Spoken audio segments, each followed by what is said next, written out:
What's up mga idol? Welcome back to my YouTube channel. At syempre nga, meron naman tayo nais patang food tripan dito nga sa Sampaloc, Manila. Ito nga mga idol yung malayo pa lang pero naaamoy mo na napakabango at napakalasa. Ito nga mga idol yung Oyabak ni Shana. Dito nga sa kabaan ng G. Tolentino, Corner I. Los Reyes, Sampaloc, Manila. Grabe, naaamoy ko na. So ano pa hintay yung mga idol? Try na natin to. Let's go. So yun mga idol, try naman natin yung sisig with rice for only 120. Then meron silang a la carte, 140 pesos. So try na natin mga idol.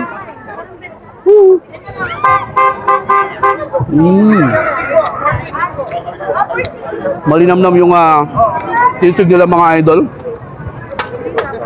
Makrimi siya, hindi siya nakakaumay. Ang sarap din ni partner sa kanilang garlic rice. Mausok-usok to.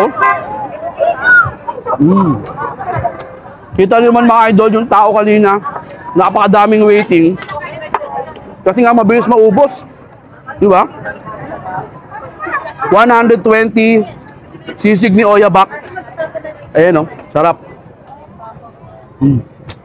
And last naman natin titikman mga idol, ito nga yung pinaka-best seller sa kanila kay Oyabak ni Shana. Ito nga yung kabayong tapa. Yan Ito ay 150 pesos. Then yung a la carte is 230 pesos. Good for 2 person na to.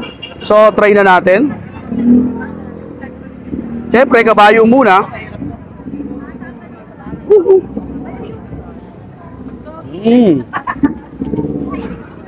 Grabe. Ang galing magtimpla ni sir. Walang kaanggo-anggo. Malasang malasa. Siksik sa loob Sarap. Although alam na natin, yung iba nating kababayan, hindi sila tumitikim ng kabayo. Pero, try nyo, idol. Ang sarap. Tapang Oyabak. Sarap. Malasa, malinamnam. Panalo-panalo. Open naman sila mga idol. Minsan 5 PM or 6 PM hanggang 12 morning na sila. Araw-araw naman sila bukas dito mga idol. Hanapin nyo lang sila mga idol. Dito lang sila sa G. Tolentino, Corner I. Los Reyes. Ito nga mga idol yung Oyabak ni Shana. So paano mga idol? Busing ko na to. Yun lang. Finish na. Bye-bye!